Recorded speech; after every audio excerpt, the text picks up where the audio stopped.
Yeah, we're good. Right side. Now we're going to do something very simple and learn. What? I just press until I hear the beep. Yeah, we finished last week like this. I'll try to tell you, I'll try to do something. Well, we're going to try to do it inside, or at least pretend to do it inside. I can't actually read words. If anyone wants to read text, they can do that at their personal time, because we don't get together to read a text. Chas v'shalom.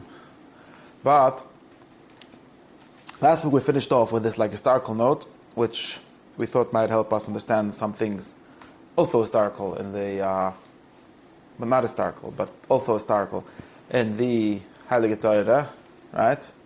Which is very important, but let's say the Akdoma at the end today instead of the beginning. We'll try. But what we finished off was that there's such a virtue called in Yevunish Safrasinei, or translated here as temperance. The Chochem Cicero, or Cicero, whoever you want to say his name, wrote that he has 4 different Latin translations for this word, and he's not sure which one is correct. So, and one of them is where we get the word temperance from. Anyways, temperance, moderation, modesty, frugality, those are his 4 options for translating it. 4 Latin words, but in English, they're these words. So, innocence, he may be all kinds of things. Quiet, there's a lot of different words to translate it with. But there's a virtue, it's a ma'ala toive. And Hebrew, as we discussed, Rav Ibn Tiban translated as the Hiras. This was how we discussed that. I don't remember. In the Yiddish, we for sure discussed it. And the Rambam seems to have also translated as Yiras Chet. In Arabic, Ifa, or Alifa, La'ifa. Right? And in sometimes as Precious. Seems like our sages of the ancient period like to call something like this Precious. Although precious has also a technical meaning for them, halachic meaning, not a virtue meaning, so it's more complicated. What other word do I have for this? Kedusha, right? Very important word, biblical word, Kedusha. The Chazal, the Medrash explicitly translated Kedusha as precious. And just like precious has a technical halachic meaning, like the Rambam says, Nedorim siag le precious, means if you make an eder, you won't touch things that are tameh. And the Rambam understands tameh v'tara and the halachic one as not the same as the ethical one, right? There's kedushas mitzvahs and tumas averes, which just means doing bad things, and even many tumas are just what people nowadays call, how do they call it? Indulgences? No, other people call the Rambam's understanding of tumah.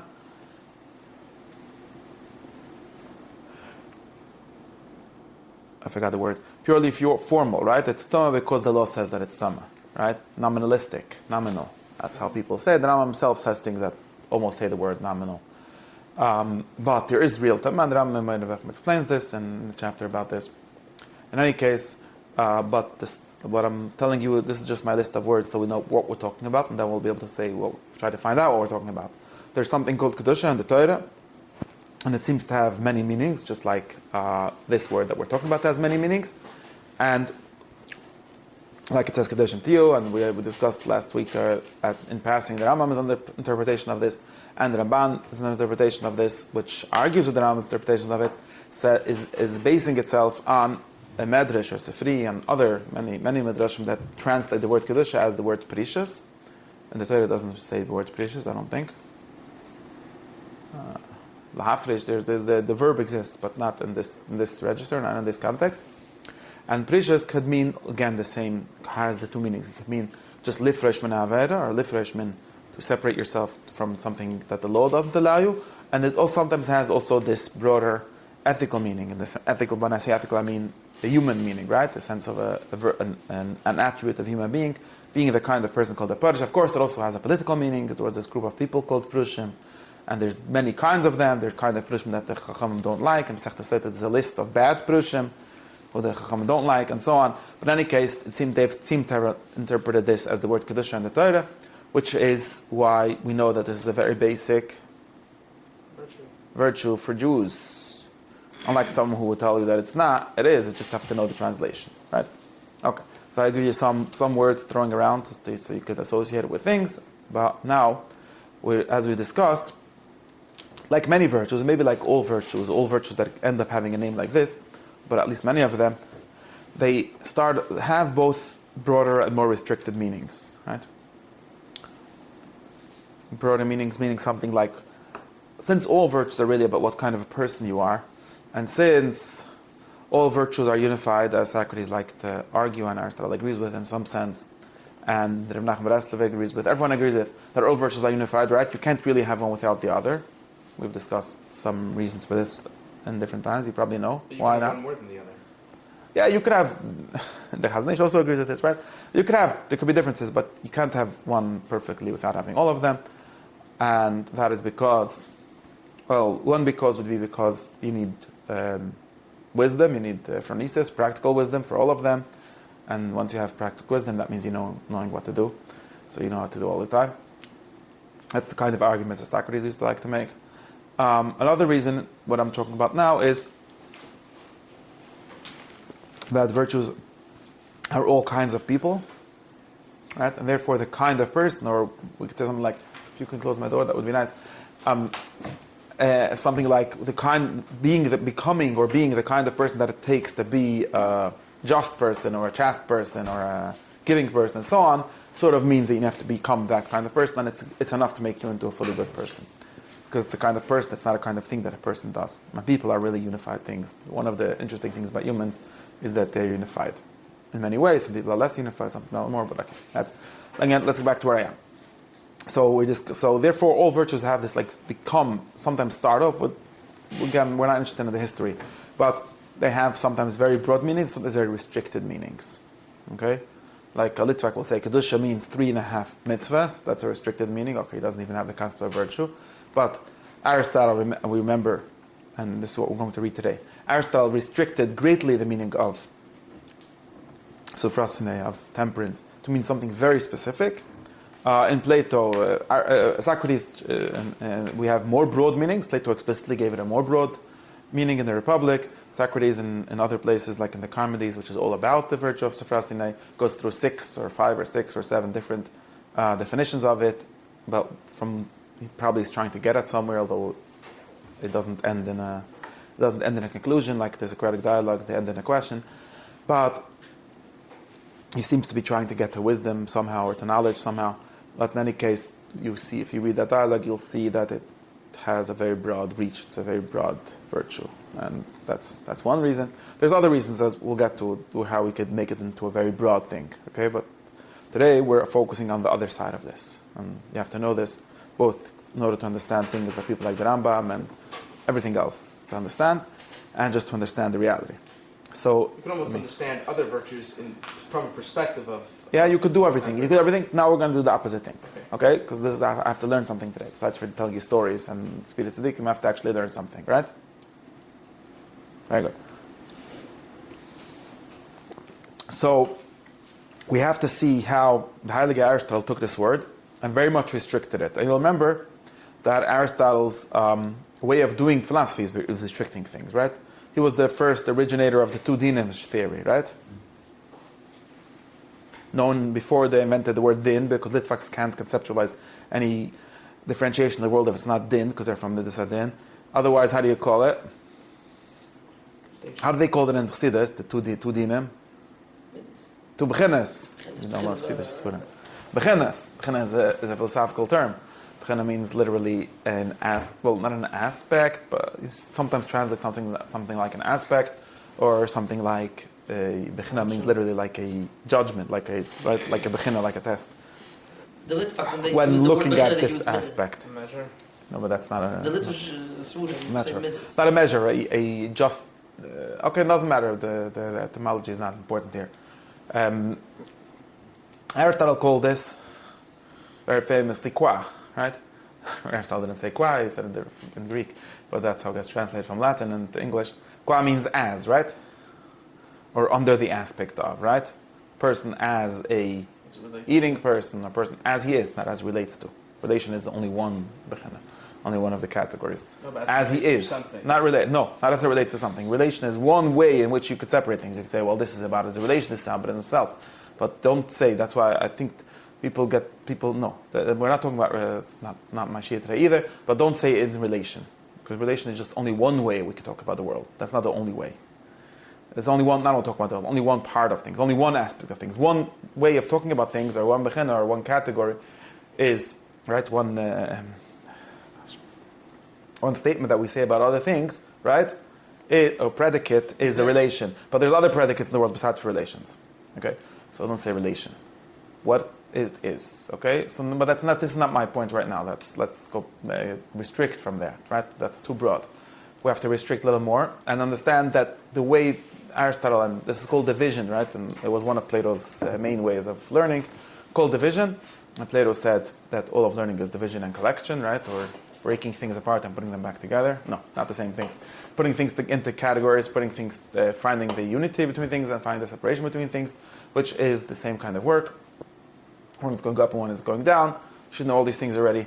Point is that philosophy is about clarifying our confusions. Remember? About being a bitter on its side. Philosophy is about clarifying your confusions. If you're not confused, you should not come. And if you're too confused, then you're not confused either. You're just like, everything's a bechena. Philosophy is about suffering through your confusions, right? Actually being confused. Right? But this means that, like I say always, philosophy is parasitic on original conceptions, on havaminas, on, how do we call it? Intuitions. Nowadays philosophers like to talk about intuitions. I have a whole sheet about intuitions and why it's a weird thing. Come to a different sheet. Philosophy is, or Aristotle would say, philosophy, or specifically moral ethical philosophy, is parasitic. I'm calling it parasitic, it's not really, but it's necessary. It's a condition for doing philosophy is parasitic on your education, right? On your habituation, on being taught from youth to be habituated and to respect certain habits. Of course, we're all habituated. We all live in a culture. None of us are monkey people that live in the jungle. So we all respect certain things, and all cultures have, right? And what does the philosopher do? Heighten the contradictions, right? Like Marx said, right? All we do is bump into the contradictions in the things we already believe, and use them to generate truth, right? Remember? All philosophy is dialectical, right? It means we already believe certain things or already think certain things, but thinking is not about me, right? Thinking is about the world seems to be in a certain way, right? You can't just run away and say, don't think, like Descartes thought you could do. You can't do that, right? You already think anyways, all those things. And what philosophy is interested in is clarifying those things, right? Nachon? Everyone agrees? If you're confused, I'll unconfuse you. Marx didn't. I'm not talking, I know. Wait, don't get confused. Don't get off track. It's about there's contradictions and we're trying to undo them. Not undo them, use them to generate a more clear view on reality, right? That's what everyone's after anyways, right? Instead of being confused and being led astray by the words that we use and by us, most people in most cultures are very good. Like being, in some sense, being cultured or being socialized is knowing when to jump from two contradictory positions and not realizing it, right? I'm not going to elaborate on that either. You should probably know what I mean already, right?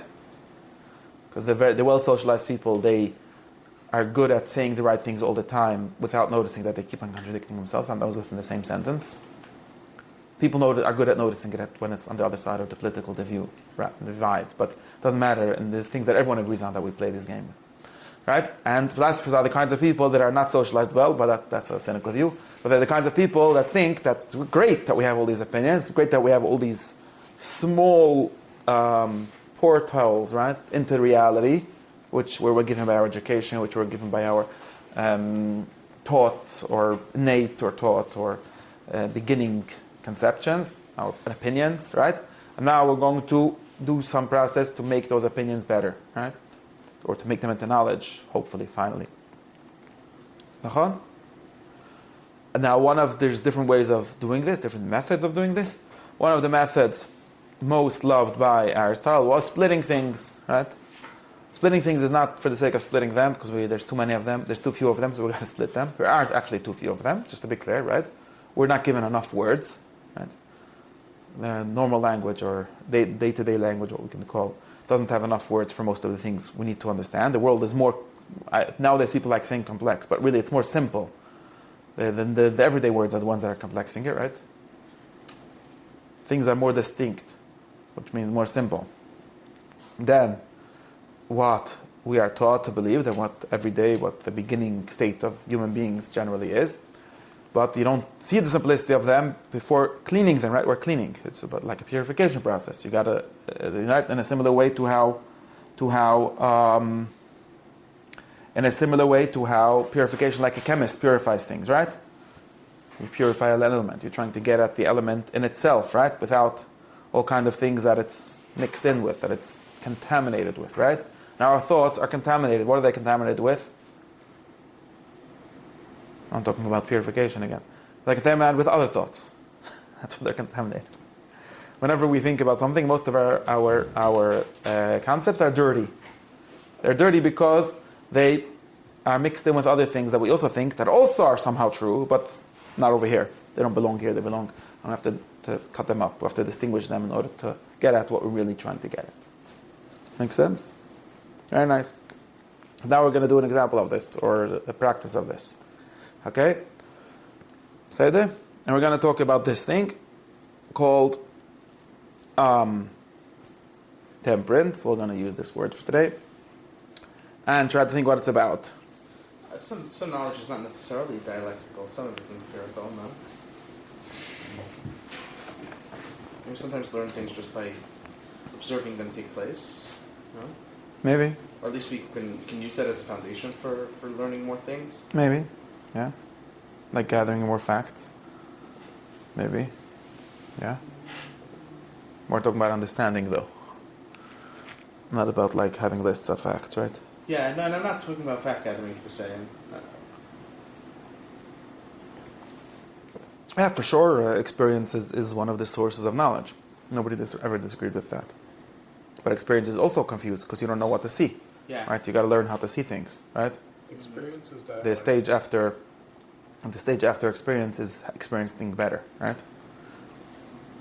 There isn't like experience that stops thought. There's only experience that starts thought. Informed. Thank you, but that just gives us more questions, or gives us more things we need to take into account, and so on. But it's not something that stops. Not a solution to the problem of needing to think. It's something that gives you more things to think about. Mm-hmm. Right. Okay. So, but it's true. I don't disagree. But philosophy is not that. Philosophy is a theoretical work. Philosophy is not the empirical work. I mean, you could call it philosophy, like natural philosophy or whatever, but still, the understanding won't be there. So. That makes sense? So that's what we're going to be doing. I want to do something important, and I also want to try to show while I'm doing it how this solves a real problem that we have. Right? We're not giving you a drush. Right? You probably have this problem. I'll tell you the first problem that you have. Okay?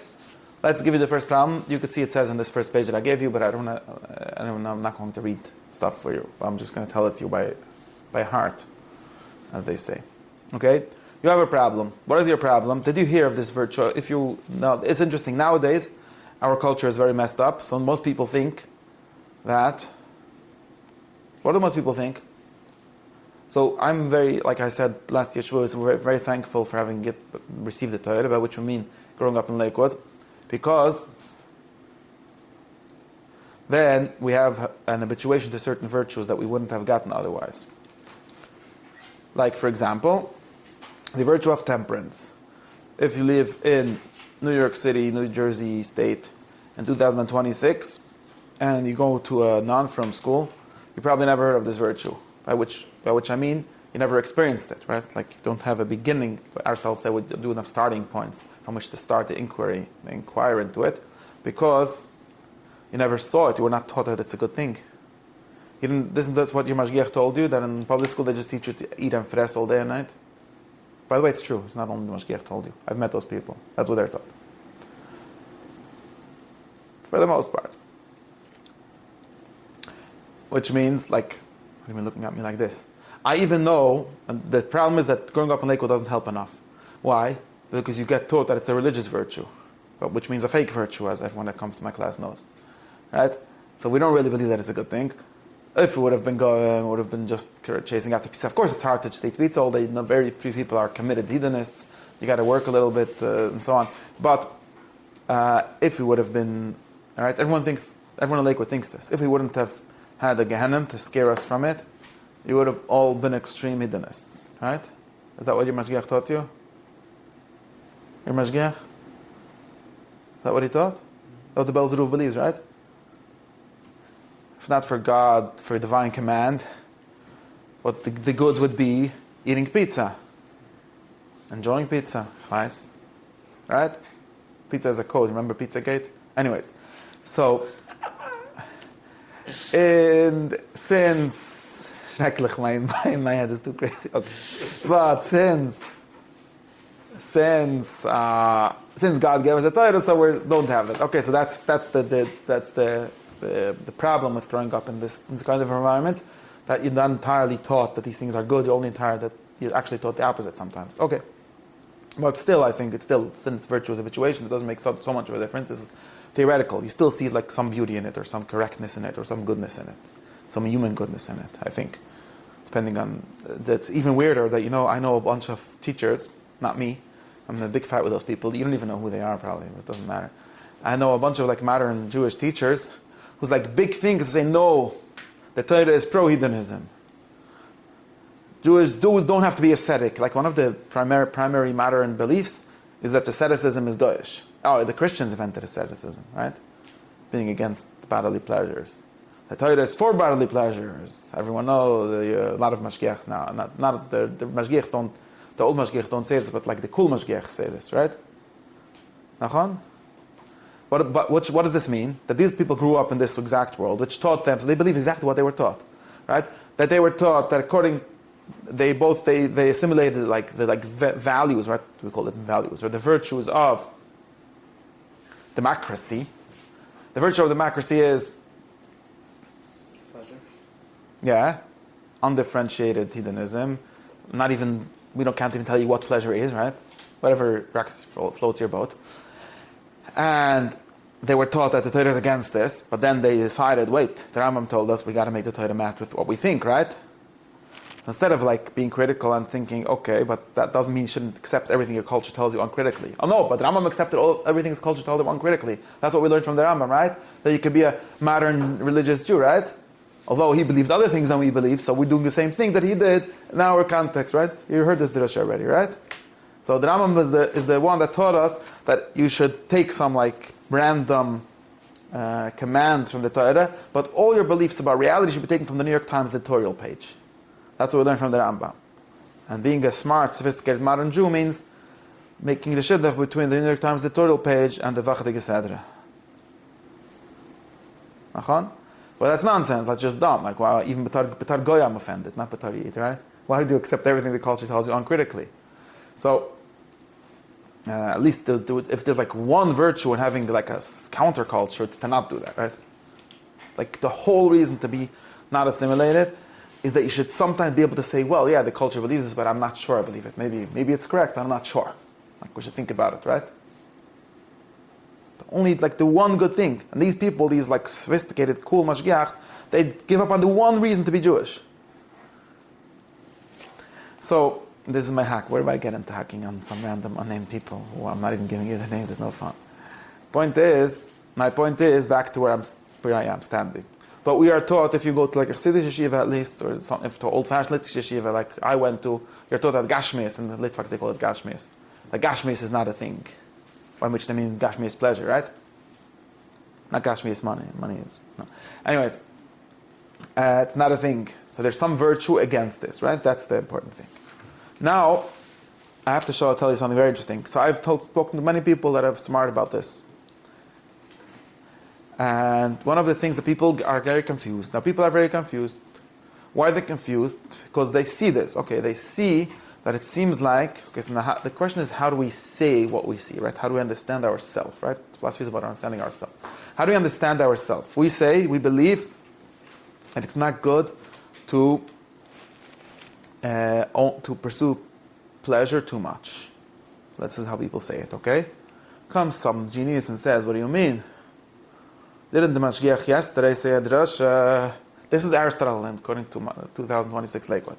Yes, today the Mashgiach said a drasha against pleasure. You shouldn't be just living a life to enjoy food and sex. Chaz Hashem doesn't say that word because it doesn't believe in it exists, but it happens to be it does. and other things, and so on. And then the next day he gave a whole drasha about that the geschmack of learning a sugya, Masechtas Pesachim. It's as good as the Rish's cold seltzer, even better. And then the Chassidish Mashgiach even gave a different drasha about also like Litvak that he read like Mesilas Yesharim, and he read that it said Lisaneg al Hashem, that a person should have pleasure on something about God, I don't know what. And you come to the Mashgiach and you say, Rabbeini, what's going on? Should we seek pleasure? Should we not seek pleasure? Huh? You're contradicting yourself. Ma omer? Ma tshuva? Ma mashtira? Or like there's a guy that came to the Heilige Rebbe. True story, this confusion. You're confused, right? There was a guy that came to it. I hope you're confused. Or you're not confused. Stupid question. Why is it stupid? No, it's really a great question. But when you talk to them, they tell you, you saw that Nezer in the Akdama. Yeah, Dr. Nezer, very good. It's amazing. Dr. Nezer Rebbe Tshuva is saying that you're allowed to. Okay, but did you solve the problem or you just told me the problem again? Exactly. Right? It's gewaltig. Oh, it's mutter. It's a kosher tainuk. It's a mitzvah. It's the chilik for the mitzvah because mitzvah lichs kavana doesn't mitzvah lav lonas nit no. Whatever. Yeah, very cute. Very new. But mele, you got that. You're contradicting yourself. You know the Ma'aseh that there was a Mesnager that came to the Rebbe, and the Rebbe from Lublin, and he told him that he thinks that being a Rebbe is a taiva like all the taivas.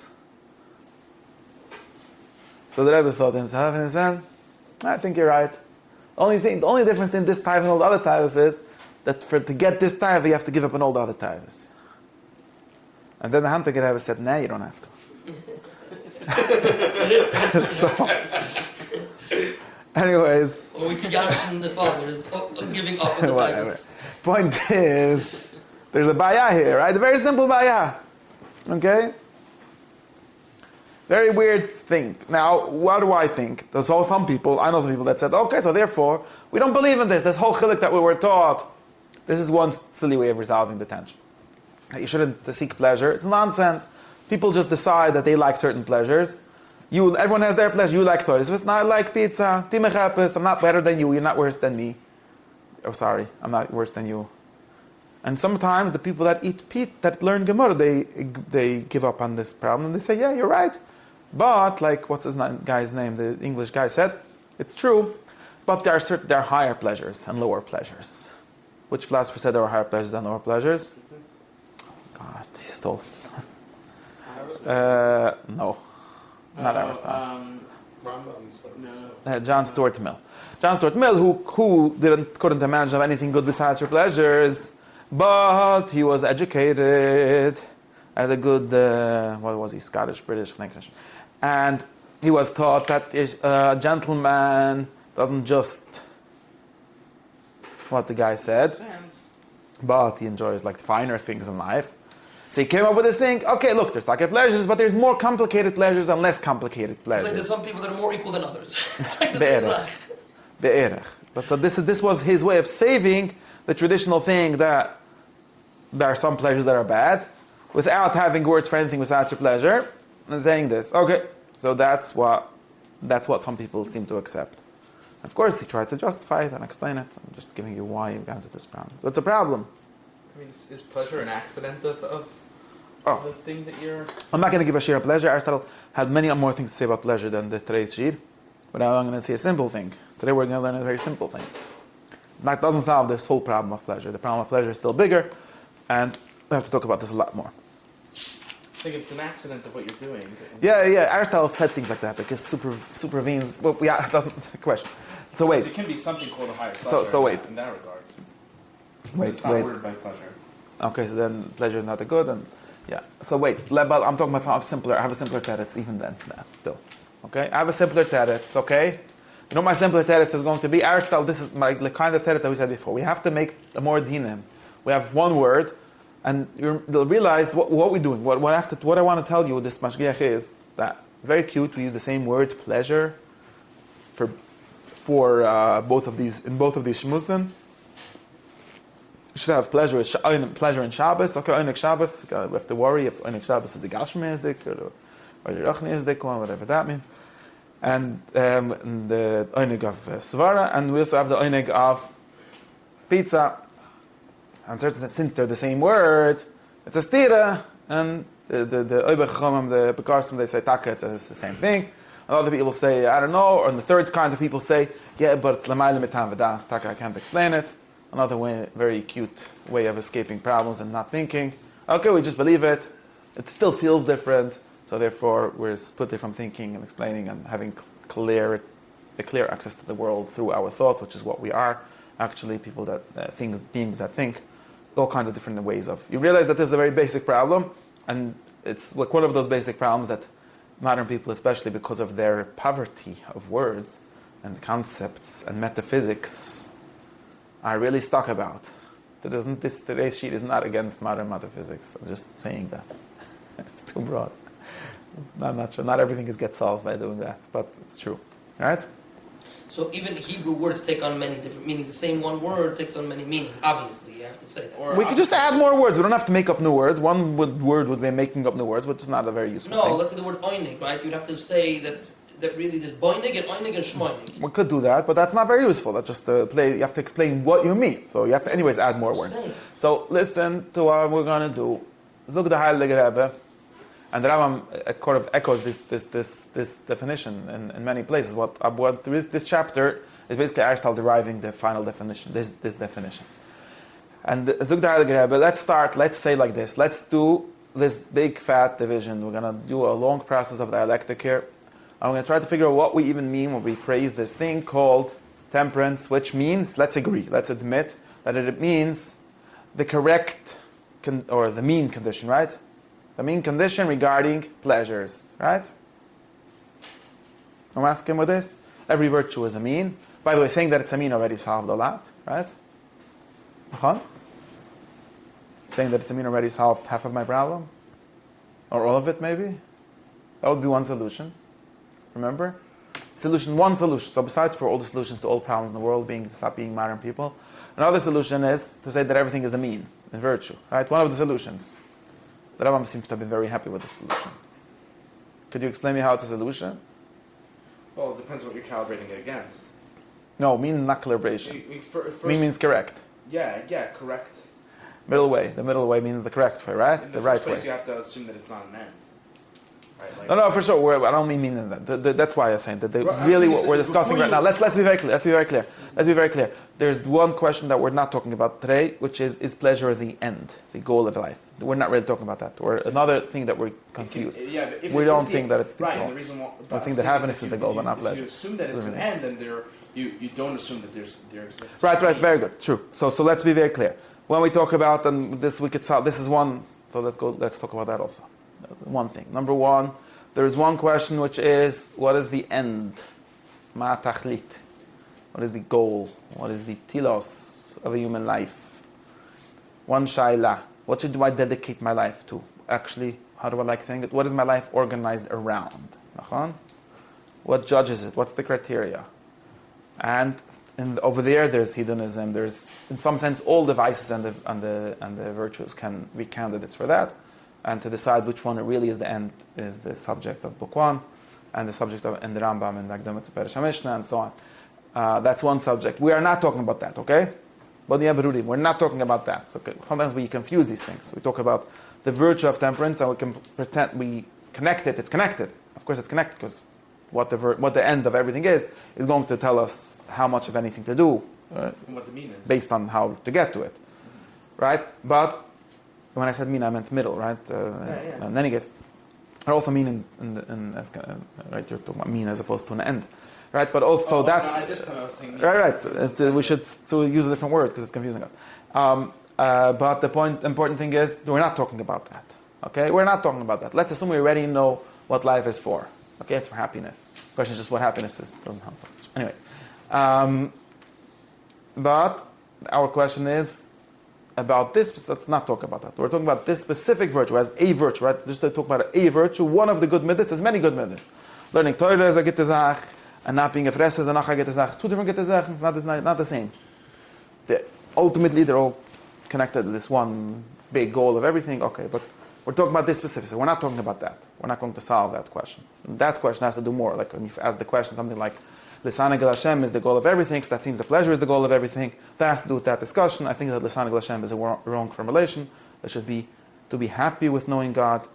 I think that the oineg is not precise, but that's different. That has to do with the discussion of eudaimonia and all of that.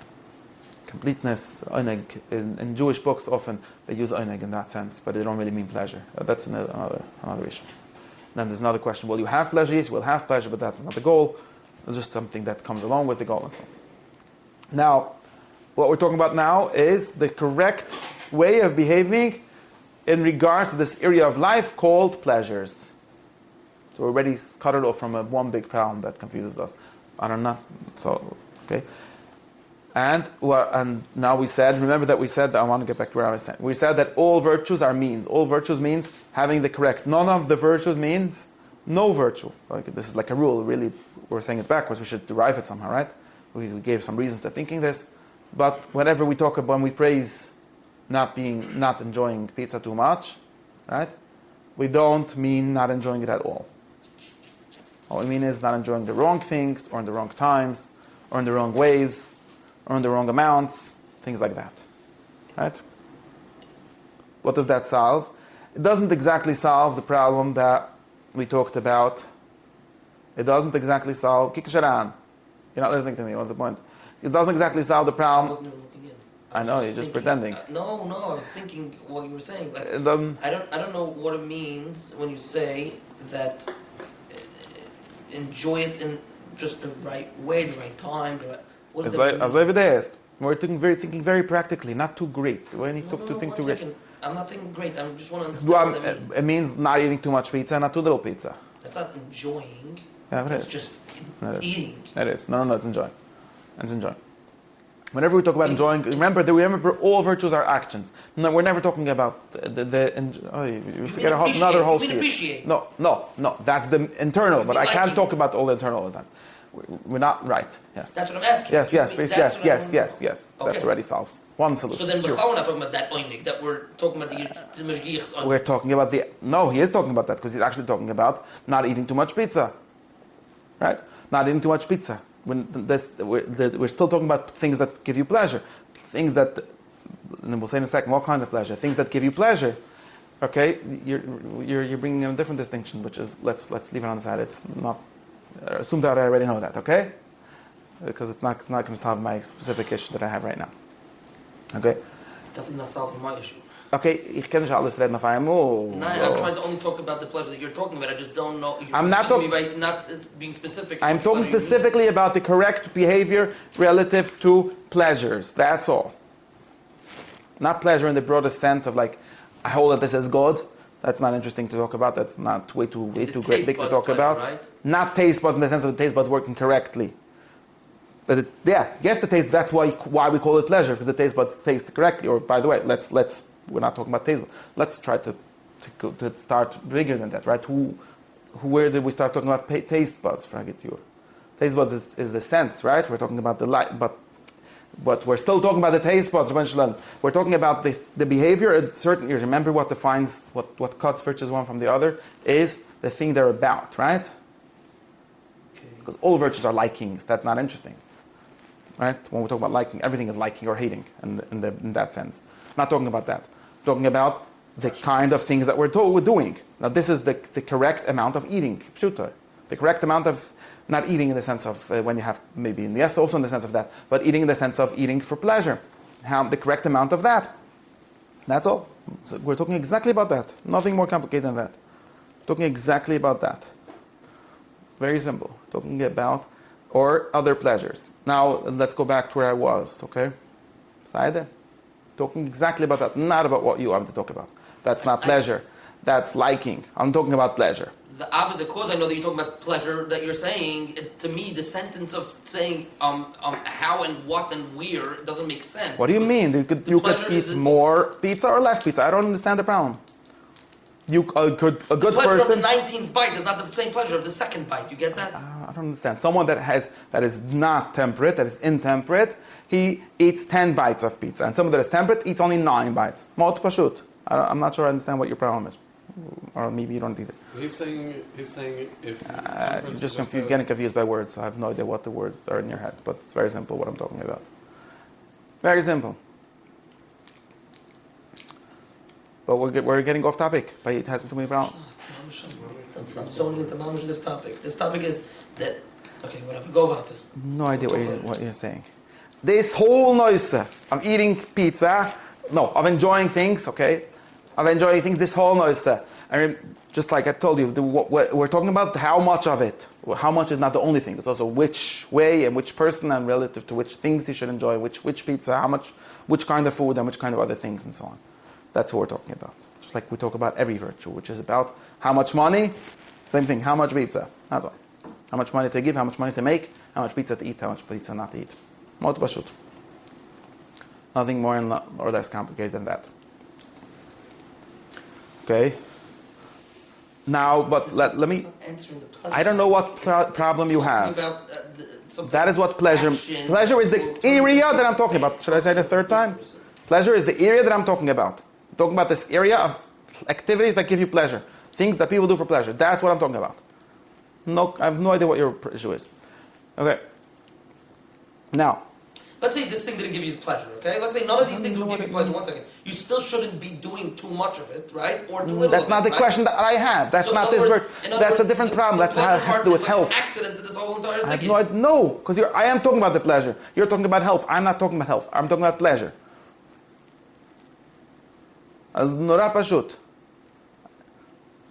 There is a correct way to bring yourself in relation to pleasure, precisely to pleasure.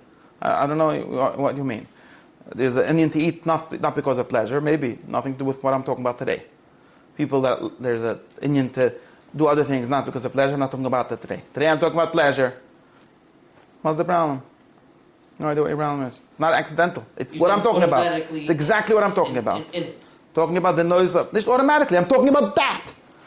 Do you like too much pleasure? Do you like too little pleasure? I'm talking about that. Not talking about anything else. Everything in the world is complicated. We're trying to simplify things, right? Talking about one thing at a time.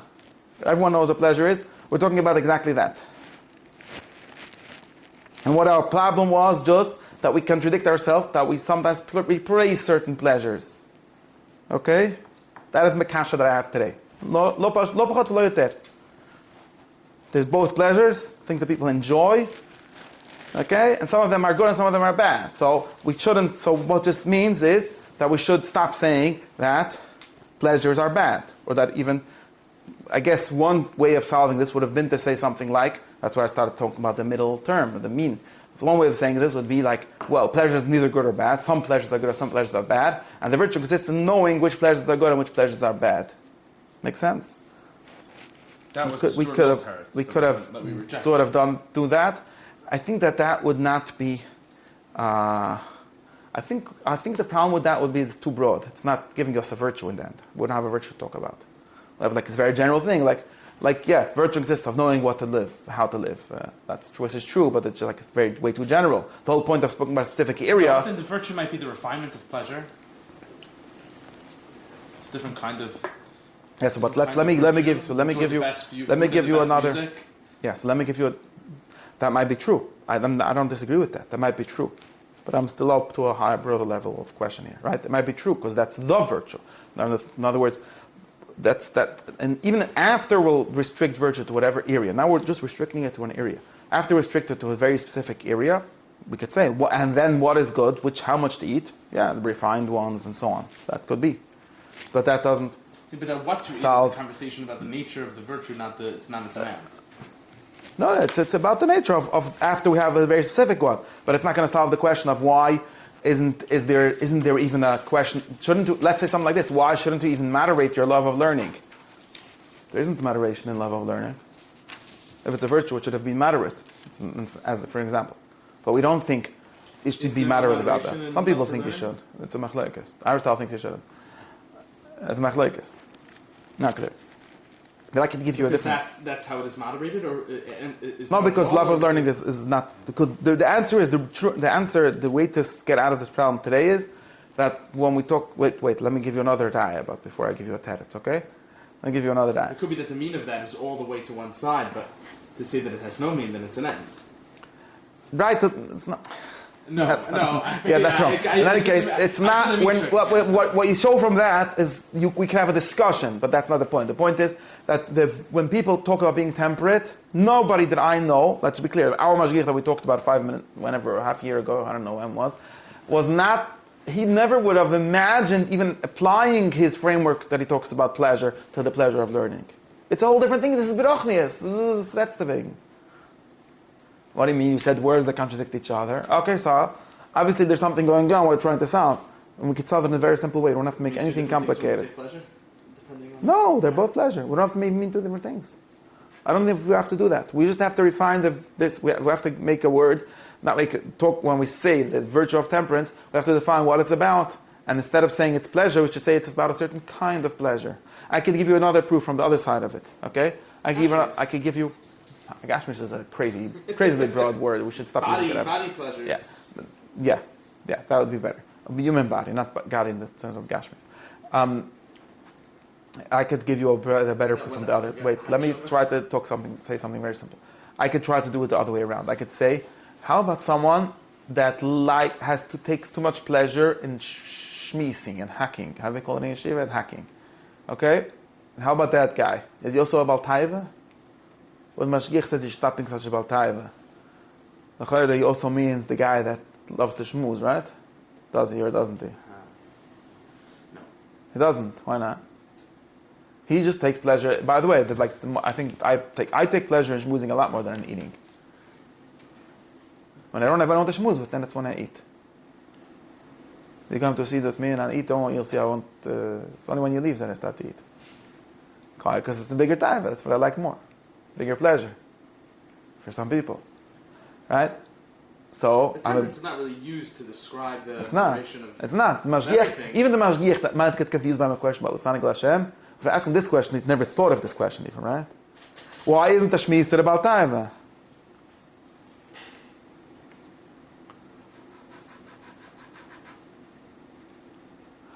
The problem is that you're too into Gashmias. How about someone that cries about his mother's death too much? Is he also about Taiva? That's Gashmias, isn't it? There's a big Baltaiva. Okay, his mother, Tuvkam, his wife died. And the guy's very sad. He's huge Baltaiva, right? He's sad that his wife died. It's Gashmias. What's a wife for? Generally wouldn't, even if the guy could be criticized for crying too much, his problem isn't Baltaiva. Maybe it's a problem that he's depressed. Maybe it's a problem that he doesn't believe in Hashem's judgment enough. Well, nobody would say his problem is that he's Baltaiva, right? No. What? Of course they would. They would? Yeah, it's fun crying. Exactly, it's fun. Still wouldn't say that its problem is Baltaiva. He would say that he's a problem, that he likes to cry too much. Different kind of problem. Not intemperate. He's not a freser. I don't know, however you call it. In Yiddish, we say Baltaiva for this thing. I don't know if anyone It's not enjoyable. Meaning it's not the same. It's not Yeah, like people schmeezing. like it. No, it's not like schmeezing. Okay, let's. It's almost like being itchy and scratching yourself. By the way, that's a grabbe tie. That's the biggest that the Nacht says, right? So again, there were Chassidish rabbis that said that that's a big tie. Yeah, it's the greste. It's a greste because they made a shiva between that and something else. Not You can't really. control yourself. No. hard to The control Chassidish rabbis that said it, they thought that it's the same thing as something else. That's why. That's what they were. Also, I think it's a confusion. Yeah, because of these kind of cheshbonis. I'm serious. Was the chilik from the Rabban do or the Rabban dort? It's all dieselbe Sache. This is pleasurable, that's pleasurable. Okay, this is a mitzvah, this is nicht kana weile, but it's the same thing basically, right? What's the difference in hugging your friend and hugging your same kind, right? No, there is a difference. Happens to be human beings are things are more simple than that.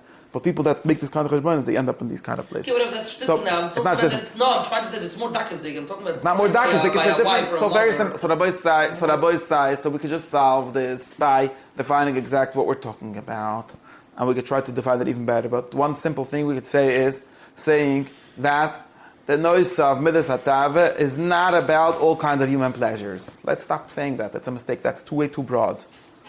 It's specifically about pleasures of the body. We'll start here. It's not close. It's still not refined enough. But we could start here. For an example, even someone that likes kavod too much, okay? Let's forget about good things that we start getting confused about. What about someone who likes kavod too much? Is he about taiva? No, he's about kavod. So cannot taiva kavod. There's three different things. Obviously, a Baal Kinna and a Baal Taiva is not about kavod, right? Although kavod is very pleasurable. Some people like kavod. Yesh l'chodem shemayna chavav olav megufa. Yesh l'chodem shekavod chavav olav memayna. Whatever. Some people go to great lengths for kavod, like that guy accused the Rebbe of, right? You give up all your taivas for kavod. Makes sense. But that's not being about taiva. When we talk, right, you could talk about it as being about taiva in a very broad sense. You could get too much about yourself, too much about your body. But our shit, or the Aristotelian shit, is that always making things broader hurts us more than it helps us, at least for practical purposes. If you want to work on the Midas HaTaiva, if you want to talk about it, if you want to have a clarity about it, you should restrict it more. So let's do restriction number one. Restriction number one is, it's about bodily pleasures. It's not about pleasures of the soul. Now remember, in order for this to make sense, you don't really have to believe in a soul. Alright? Maskim? Because then you would say, oh, this is all just, you need some metaphysics for this to work. And we have a problem. If you're an extreme materialist, like if you really think that all pleasure, nowadays people talk about dopamine. Listen, there's such a thing as dopamine, you know? You know that nobody ever saw it? It's just a fantasy that some neuroscience made up and everyone believed it? Bunch of feminists chachamim. Yeah, we don't know that actually that's what causes pleasure. It's an invention. Nobody actually knows that. It's like a weird a quarter proven hypothesis that doesn't not even explain most of what it's supposed to explain. Yeah, it doesn't. And it's crazy that we talk about it this way. Why is it crazy that we talk about it this way? Because this is what causes people to think that liking kavod is the same as liking gelt. It's not the same. Kavod is something that pertains to how other people treat you. Gelt is something that pertains to your relation to gelt. Esten has to do with Esten. Other things have to do with other things. Learning has to do with learning. These are different things. They have different objects and also different parts of the person that enjoy it. It's not the same kind of thing. Yeah, everything is just dopamine. And no, by the way, how do you know that? Nobody knows that. If you're not knowing that, it doesn't help us to say that. Because it's still more different than it's similar. Right? You understand? Maybe someone who's clinically depressed, who has like a physical deficiency, can't enjoy learning either. That could be. That's not a problem for me. Right? It goes back. We're not going to have every sheet about questions of body and soul, but it's not a problem at all. It's still a different kind of thing. Therefore, the way normal people talk about it is someone that likes to talk too much takes a lot of pleasure in his faculty of speech or seeming smart or things like that. It's not about his body. We can still talk about his body. Does it need a body? Do you need a body to enjoy kavod? Possibly. Do you need a body to enjoy learning? Possibly, as long as you're in a body. Probably you do. At least I've never learned with anyone that's not in a body or that wasn't ever in a body. That's for the Malach Gabriel. Okay. Besides for that, the Malach Gabriel obviously could learn. The truth is that you don't need a body to learn. But while you're in a body, you do need it. When you're tired, you can't learn. Although you don't learn with your body. Okay, well that's complicated metaphysics. But without that complicated metaphysics, it's still different. But I'm just reminding us of this because one of the reasons we get stuck is because instead of thinking about what things are, we think about what makes them work. Right? It's like saying all houses are the same because all of them need brick, cinder blocks on the bottom or whatever they put on the bottom of houses nowadays. That's not interesting. It's true, but not interesting. Right? We're trying to talk about the difference. Right? What you enjoy is the air condition, not the foundation. Even if you need a foundation, even if the foundation breaks, the air conditioner stops also to work. So loving to learn or loving to think or loving to talk or loving to have honor or enjoying anything like that is not the pleasure of the body in the relevant sense. Do you need a body for it? Metaphysical, physical question for a doctor. But when we talk about pleasures of the body, we don't mean those. So finish, we solve the problem. Whenever we talk about precious, in this sense, Zahirus, temperance, whatever you want to call it, look to Aristotle, we only talk about pleasures of the body, not pleasures of the soul. Kavod belongs to the soul, not to the body. Or figure it out exactly to where it belongs. Not to what we're talking about. The end. Not to the senses. Wait, we're going to talk about senses. Not to these, not to the senses. Senses, body, when you say body, we mean senses, You could say we mean senses at this point. Yeah, we mean senses. Very good. Hagam sleep would be a tava and it's not. Sleep is not a tava. No? No. I don't think so. I think that's a very weird thing to say. Sleep is not a tava. Because you're not there when you're. You don't enjoy sleep. Yeah, firstly because of that. I don't think it makes sense to say that you enjoy sleep. No. But it actually does. Because the reality is that I enjoy it. I don't know. It's bothering me because of the way. I didn't say you don't enjoy it. You see. Firstly, it's like pleasure, at least especially people who sleep like 12 hours a day. By the way, I don't think it's a pleasure. I think it's. I don't know. Firstly, like you say, it's like resting. It's the opposite of doing something. Pleasure is when you're doing something.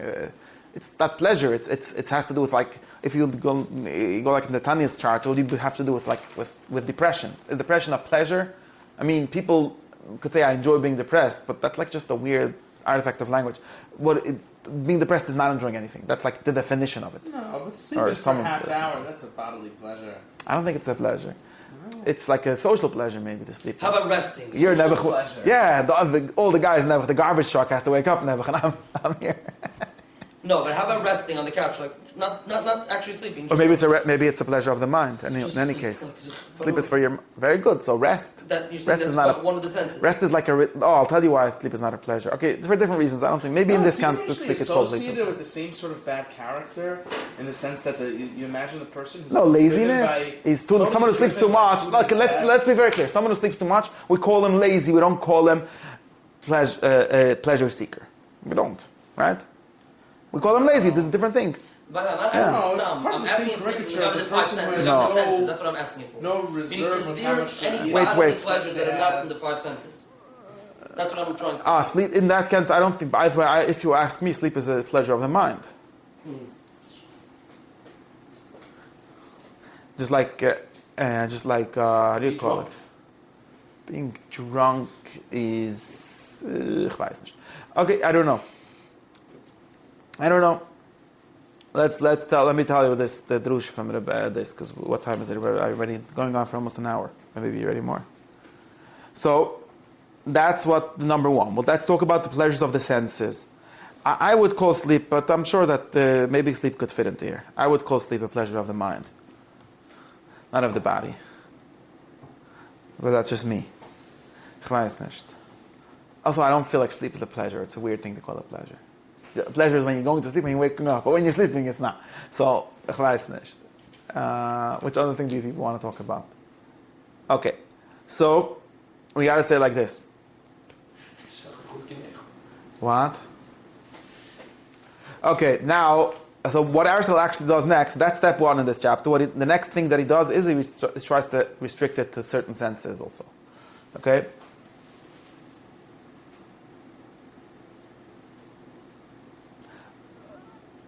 Is dreaming a pleasure? Like, is thinking a pleasure? Yeah, it's a pleasure, but not of the body. That's what we're talking about. There's social pleasures that have to do with other people. When you're There's... actually asleep, that would be a very interesting thing to call that a bodily pleasure. Okay, so where's the pleasure? I would mean like... Someone's like a sloth, that's a kind of laziness. It's like a species of laziness, like extreme laziness. Like he just sleeps and eats all day.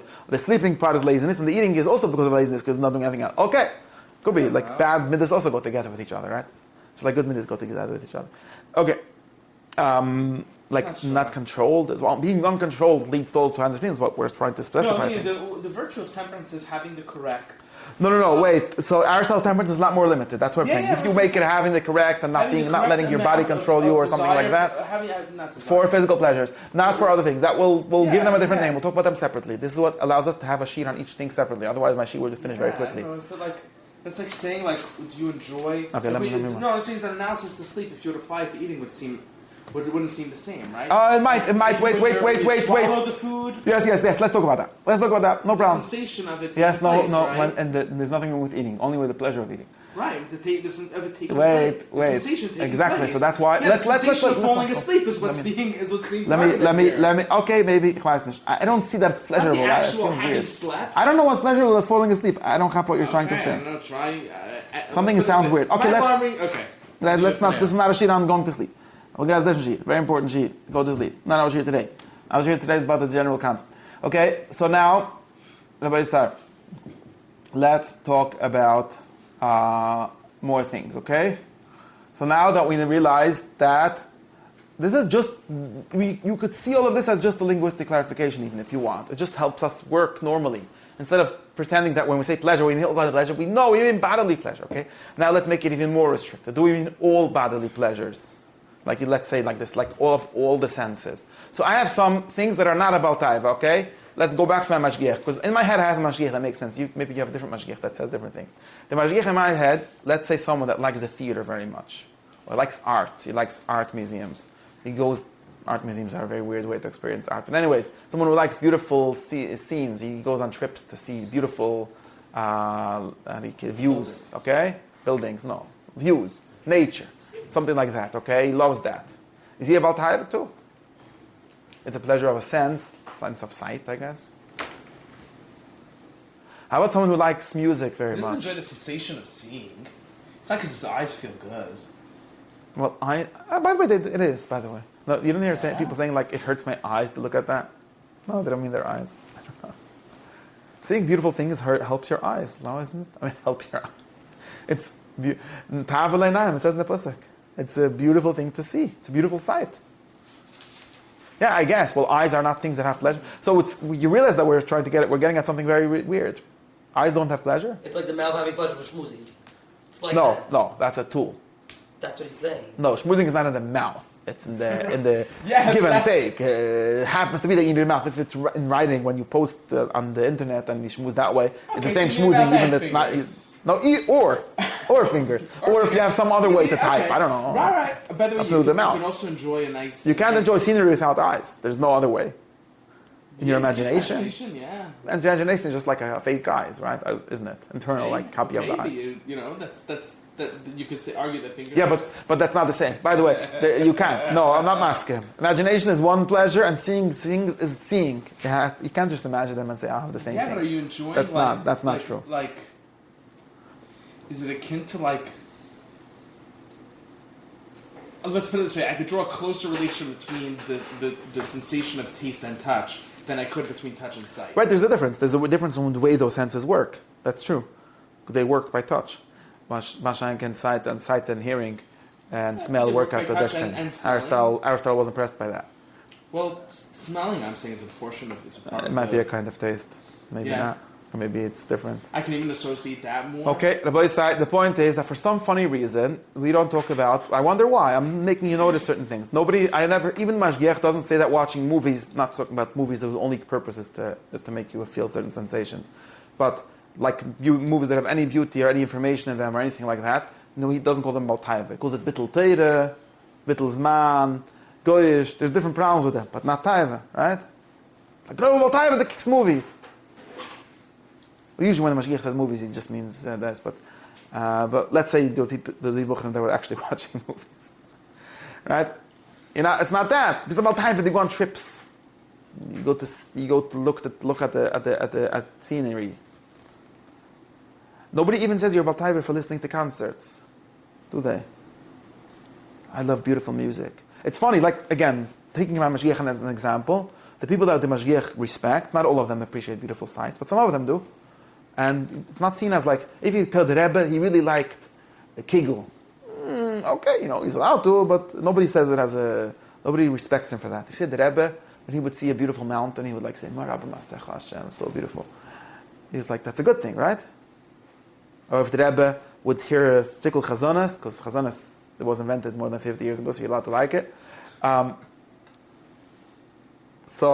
they would say, classical music, he would say, wow, he would want to listen to it another 500 times, right? We don't think that's like as a chesur in general. Some people might. But, right, we don't say he's about taiva. We don't say, you're too into it. I guess you could be too into it in another sense, like it takes up too much of your time or things like that. But it's not about, we don't talk about the pleasure being like too much. I don't think so. Have you heard of anyone saying that? Yes. What? Yes. Like who? I can think of a clinical situation. Clinical situations don't count. Yes. We're talking Why about, not? because we don't believe in clinical situations, only moral situations. There's a kind of person who exists who experiences aesthetic and intellectual and visual and all these pleasures to a point where it harms his life.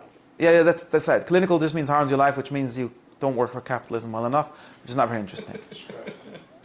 No, I'm serious. What I'm saying, no, because again, you're not talking about. We're talking about when the pleasure is too much, not when someone is like he's too busy doing one thing, but you have to do other things also. Okay, that's a different problem. That's a question of time management or something like that. I don't think that it's where it comes where extreme pleasure. okay. The clinical situations don't count. We're not talking about Michigan. In any way, The guy who meditated. same thing. Doesn't matter. In any way, we're not talking about kinds of situations like that. This book, this sheet, or this kind of sheet at least, is about normal people. It's about only moral situations, normal moral situations. Everything. By the way, I didn't say, just to be very clear, when we say this, right, it says here in this book that I'm reading, we're not saying that you can't enjoy music too much, or that you can't enjoy whatever beautiful things too much. Nobody's saying that. We're saying that when we have that problem, it wouldn't be an issue of temperance. It would be some other issue, which maybe we'll find a new name for. Maybe it's not common enough to have a name. It would be a different issue. Not a question of taiva. It would be a different question. Like I said, it could be a question of bittul zman. Mashgiach would say you shouldn't listen to music too much. Takes away your head from learning. No problem. There's a competition. Either your head is about songs, either it's about learning. That's not a question of taiva. It's a different question. Different problem, has different ways of working. There's differences in these things. There's a reason why for whichever reason we separate the virtues into different things. We shouldn't confuse these things either. Okay? Even sense of smell isn't really about this. What about this virtue of this pleasure of touching your phone all the day? I don't know which one that is. I think that's a sense. By the way, I have a chiddush. You heard my sheep? I think touching your phone is a sense. It has to do is what Aristotle thinks is a problem, because it has to do with the sense of touch. Do you know that the people make phones make sure that they feel pleasant to touch? Okay, so yeah, of course. It doesn't hurt. No, that doesn't hurt. Okay, let's not. She made my sheet. That was just a nice way of me. It's not even. How about someone that smells too much? He loves to smell the fresh challah. Is he about taiva? In some sense, he is. Secondarily, like he smells the challah, but he wants to eat the challah. He's not really about the challah. Zog the Rebbe, this is like, let's say, an animal. An animal, for sure, only has taivas. Like one of the definitions of what's bad about taivas, that's what animals do. Nefesh Bahamas. The nefesh bahamas, right? When a lion smells a cow or a zebra or whatever he's going to eat, right? Does he like say, good smell? No, he's like, good meat. Different. If you say good meat, then you're a chai. If you say good smell, then you can make a better than someone. Right, I don't know if people call like cologne connoisseurs balei taiva. No, it depends. If it's about if I like the person in a sexual way or something like that, then you might be about taiva. No, I mean, but if it's all the connoisseurs are trying to take the taiva out of. That's what the whole chachma of being a connoisseur of anything is. Take the taiva out of it. No, like I would sublime say it, that. make I'd it say people sublimation. who like smelling oud and smelling saffron and Yeah. whatever. No, it's not. It's not taiva. It's not what we're talking. Let's just say like this. Way the time. Right. So I don't know if you'd call that person about taiva the same way you'd call somebody who Right. likes the That's smell what he's of saying. Right. We're not talking about. At least when we talk about as an taivas. example. At least when we talk about taivas, we're not talking about that. Unless accidentally, unless we're like, I smell a person that I like to sleep with, or I smell an animal that I like to eat, like that, like what an animal would do. Things like that. Stimmt? So what are we left with? We're left with, like what you people said, we're left with only two senses, touch and taste.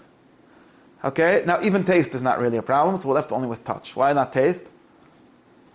Because people who like food don't chew it and spit it out. Because animals don't taste their food. Did you know that animals don't taste their food? They might taste them in the sense of like, if it's sweet, they eat it or something.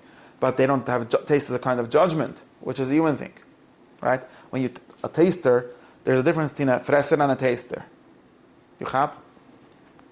A taster, he likes the judgment of the food. Like, this is like a teshtikkel. This is like a teshtikkel. That's his pleasure. So that's not a pleasure of the sense, it's a pleasure of the judgment. Now, is it good or bad? Another question. But the problem do you know that if you taste the people that taste not allowed to eat too much. If you eat too much, you lose your right. You lose your sensitivity. You can't taste Right, the thing. it's like people who taste Right? wine and spit it out. Right, you have to spit it out because it's the geschmack. That's what I Different was telling geschmack. you all the way in the beginning. Depends Yeah. on the second bite or the Different 19th thing. bite. Right. No, yeah, but that's the taste. Yeah. That's not what we're talking about. So taste, but taste is exactly the thing that animals don't do. Distinguishing flavor says like here, like when you taste wines, and people actually the Baal Taiva don't like that.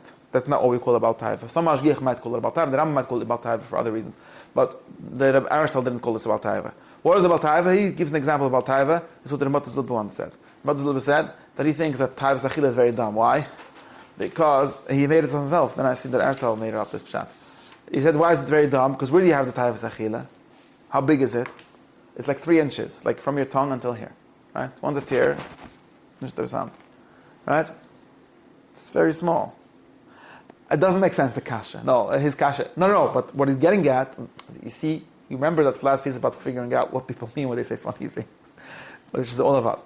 Right? So Aristotle says, he says a master, listen, no, I'm explaining what he means. Aristotle said that he heard the master of a fresser, a person who was exactly the kind of bad person that we're talking about, like Abba Desmida, that he had a tefillah.